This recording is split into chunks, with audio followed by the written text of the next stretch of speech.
Hi, Carl. Thanks for joining me on Behind Yeah. the Build. I'm Paul Drake, and this podcast is all about getting real insights from leaders in housing, manufacturing, and construction. There's no scripts, there's no sugarcoating.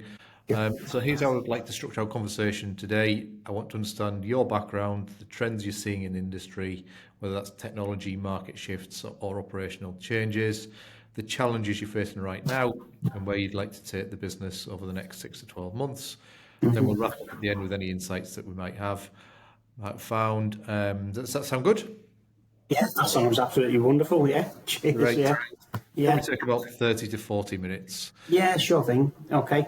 Good. So we'll dive Yeah. straight into it then, Carl. So if you wouldn't mind telling me a bit about yourself, what's your role at Frank Rogers, and how did you end up in this position?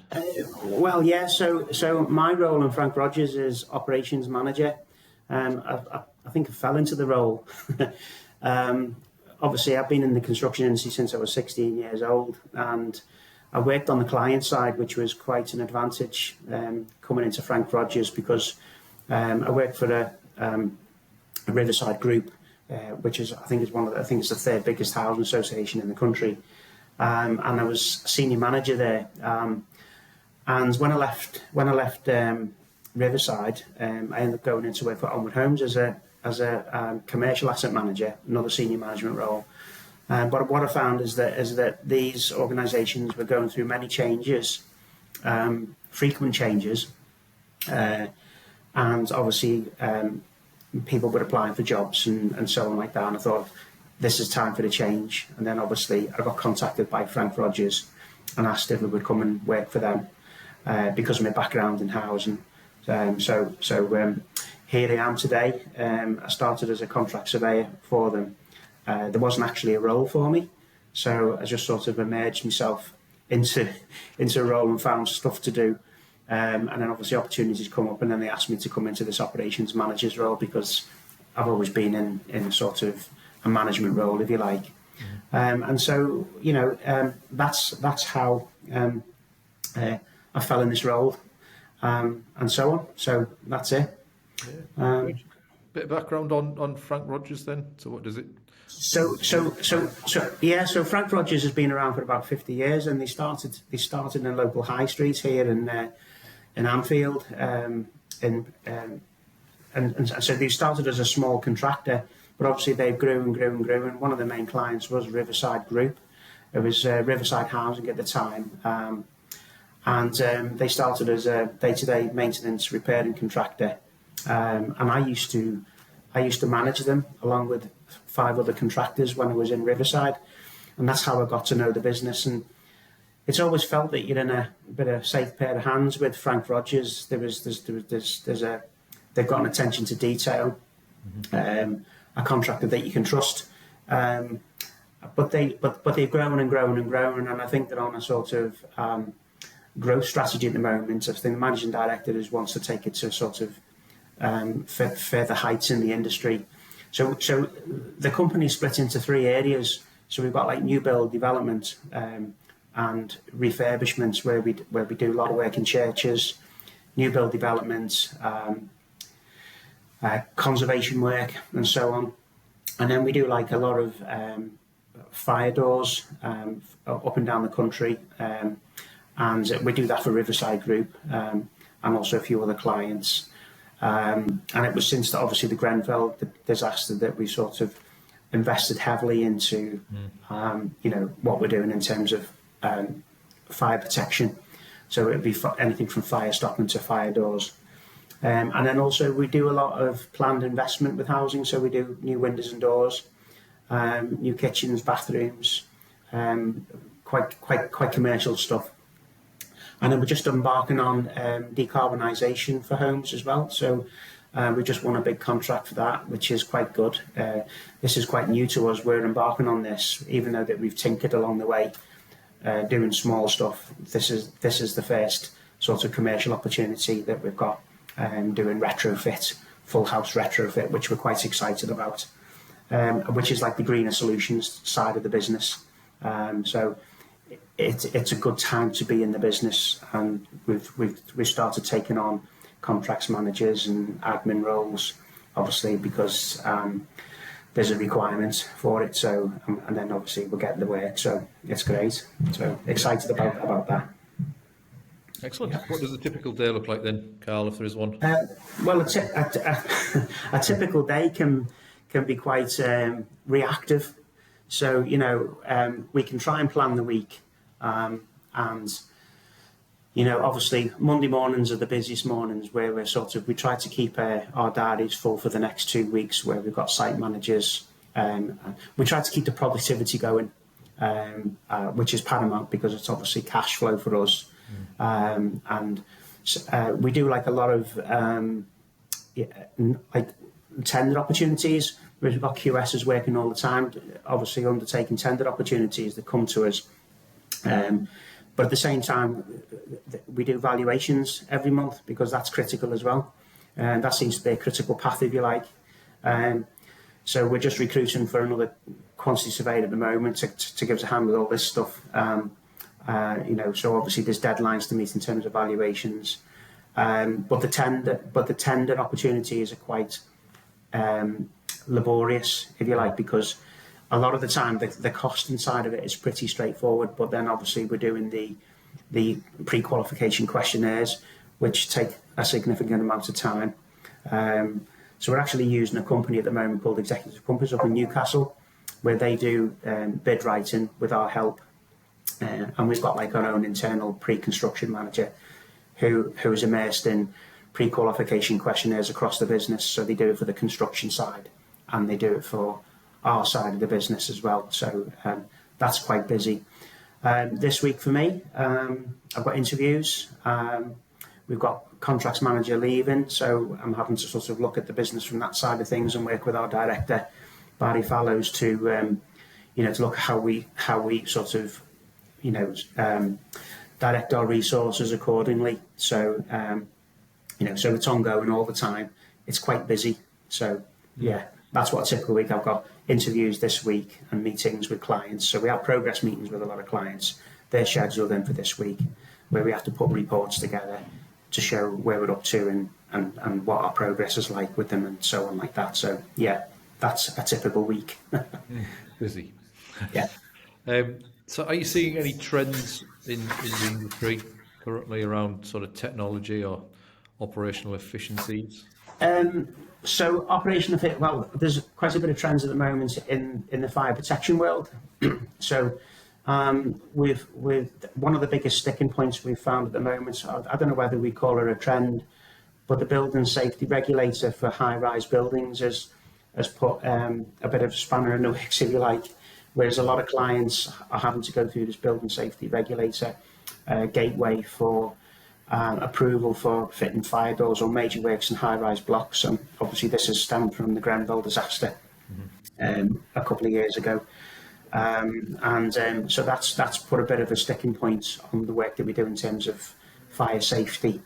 And what we're trying to do is we're trying to work with the clients to assist them with gateway applications for that particular type of work.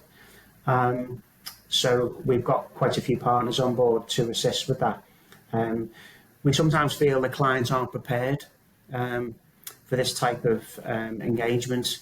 So I think that's been a bit of a trend going on at the moment, and it's had an effect on some suppliers of fire doors and certainly some contractors as well.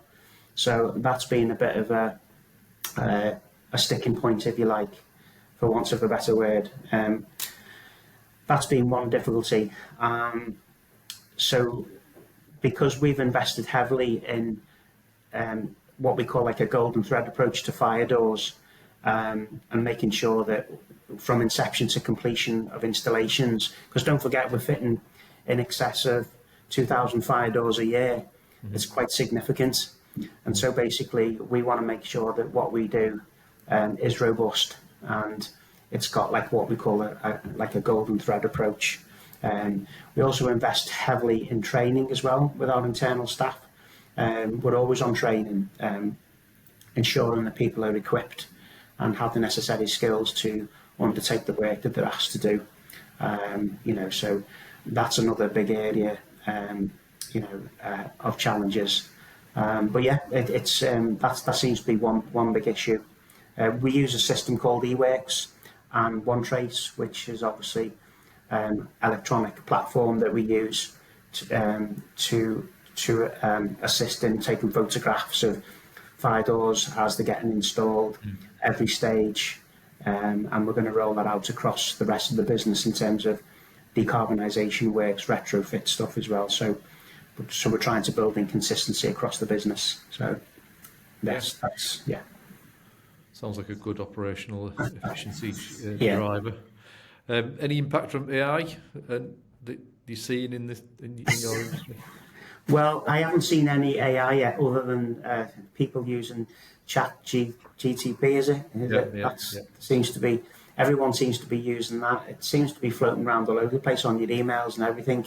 And I think I'm a bit old-fashioned. I like sort of a lot of people. You can tell when people are using it because the script's different. It's, there's nothing really AI that we're doing at the moment, in terms of what the company's looking at, other than what comes up on your email and stuff like that. But there's no trends in terms of AI. So, is it something you'd like to get involved in as an organisation? Do you think, or is it just? Yeah, I think it depends. I think it depends on what it can do for us. It's a bit of a. It's still early days, isn't it, really, in terms of the construction industry and AI.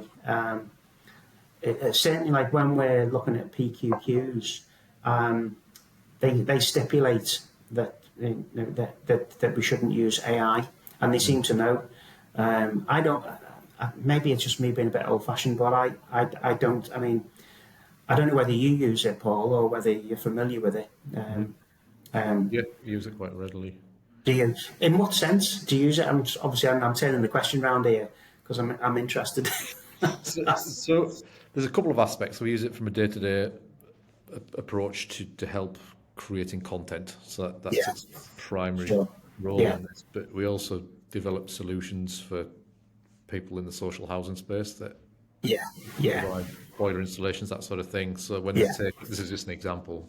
So when they're taking pictures of, or when the engineer's taking pictures of things, we're using AI to check they're actually taking the picture of the right thing. So if they're taking a picture of a boiler plate and they've taken a picture of the shoe, then it's intelligent enough to go, that's a picture of your shoe. Oh, that's not a picture of a boiler. Please take it again. So there's definite uses for it, but you've got to identify what the problem is and can we find a solution to use AI in that context. So quite a powerful thing if you can find a problem and there will be a solution for it. So it is, and I think it does the work for you. I mean, what we have used it. I have used it in a sense where if you're doing some research, and rather than trawling through the internet, when you're doing the research, is to ask ChatGTP to have a look for you. That seems to do the work for you. So I have used it in that sense when you're researching. From a legal point of view as well, so it obviously questions the World Wide Web in terms of its legal constitution. So if you can, and also if you're drafting a letter, you can check to make sure that there's no sort of legal loopholes in there, which is quite handy, where you can't be challenged. So that's the only place I've actually used it. I think our directors use it sometimes as well for research, for specification applications and stuff like that. It seems to go hunting for you. But I think that's a useful side to it, if you like. Yeah. Mm-hmm.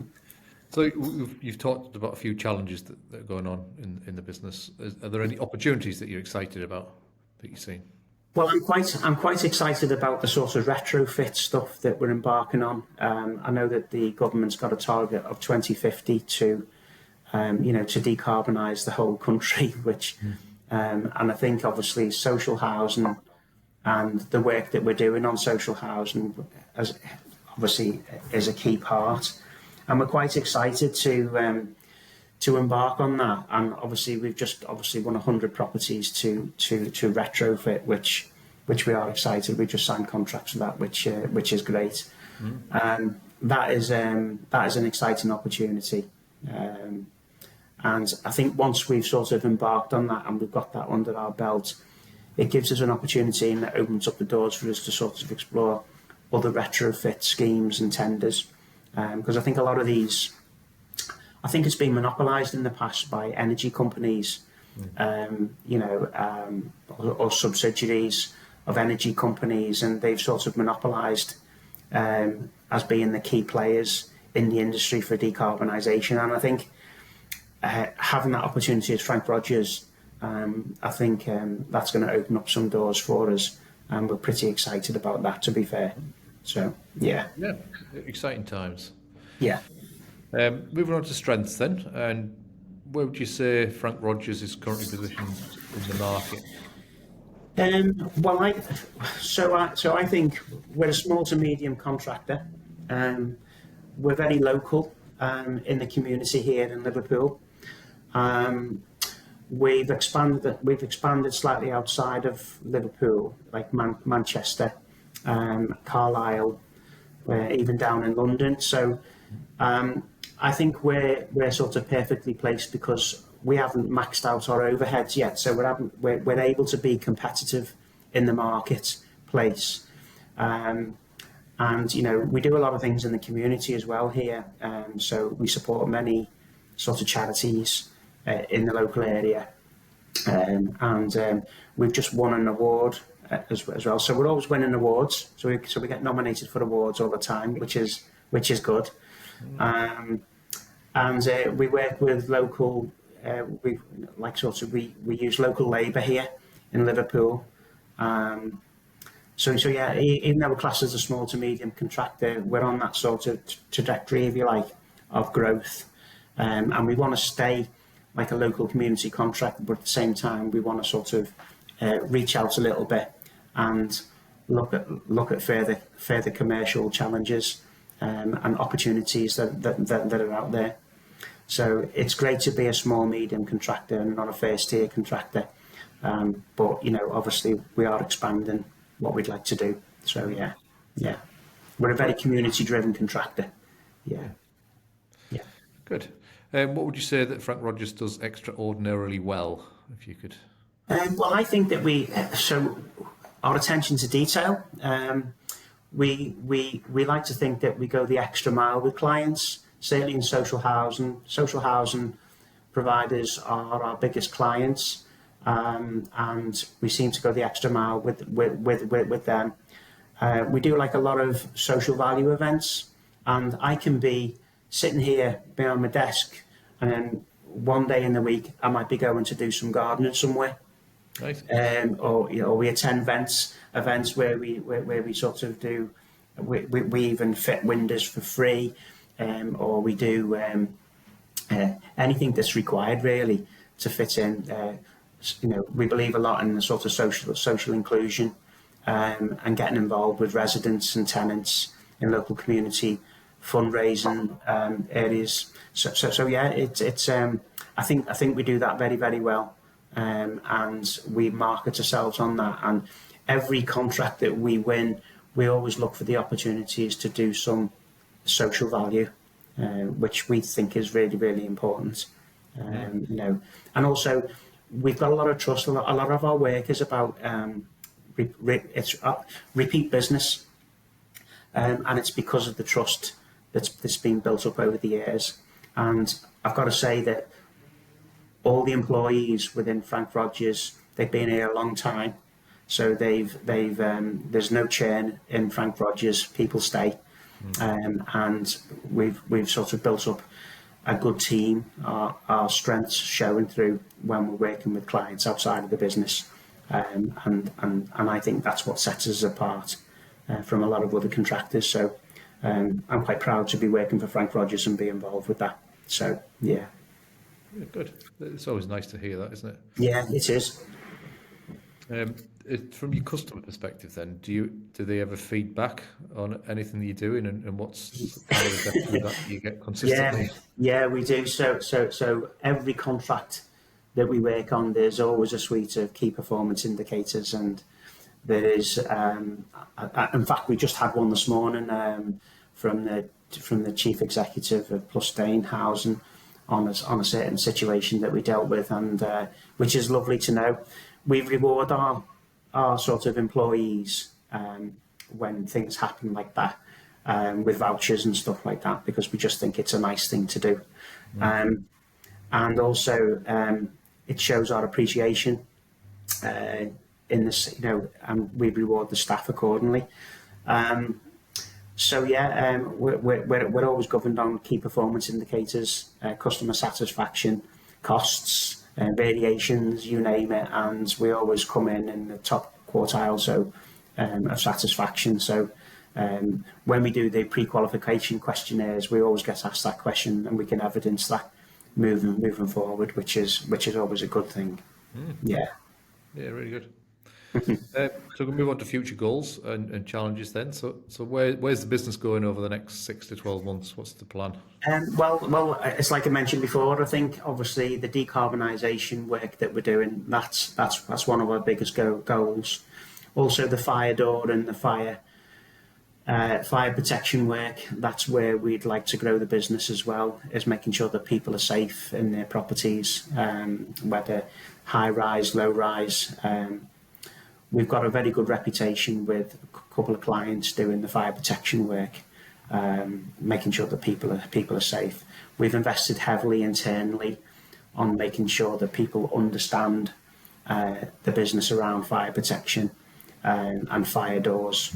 I've actually just become a fire door supervisor myself to make sure that installations are installed correctly. And we've even got like a head of fire doors as well now, which is good. Before last year he wasn't here, but he's been recruited as head of fire doors. He's very, very clever around fire doors, and he offers great support across the business. That's where we're going. Fire doors and decarbonisation is the way we want to go, and we keep on sort of growing and pushing in that direction. Yeah. What's the biggest operational challenge to achieving those objectives, would you say? Well, I think one of the biggest challenges is continuity, is making sure that we have, because it's like this, obviously the construction industry, it's always been up and down. And I don't know whether, so we tender for works all the time, and we miss out on some tender opportunities, and we don't know how clients have cut their cloth accordingly in terms of how hard it must be for them, and whether sort of their business strategy. I mean, we're sort of led by clients' business strategies, really, isn't it, and their investment profiles. So I think that's one of the biggest challenges, is ensuring that when clients cut their cloth in terms of their costs, we sort of meet that as well, to make sure that we're cutting our cloths accordingly in terms of cost and customer service as well. I think that's one of the biggest challenges, is we're always looking at stuff like that. It's very difficult. There's a lot of pressure on clients at the moment, government pressure, regulatory pressure, and what we like to do. You asked the question before about what sets us aside. One of the biggest things that we do is we consciously go out to try and take headaches away from clients, and that's what we want to do. And we see it every day in the day-to-day business when we get emails. We get obviously clients phoning us up, they have issues or problems. We just take it away and we'll sort it for them. And we've built a reputation upon that. So I think that's one of the biggest challenges in today's industry, and I don't think it's just us. I think it's across the sector as well. Another biggest challenge, I would say, as well, is about recruitment and selection. It's about finding the right people. That's one of the most difficult things. Trades seem to be very difficult to come by, and senior management as well is we're looking. We're constantly looking for people who will join the business, who are a great fit, and we're finding that's difficult as well.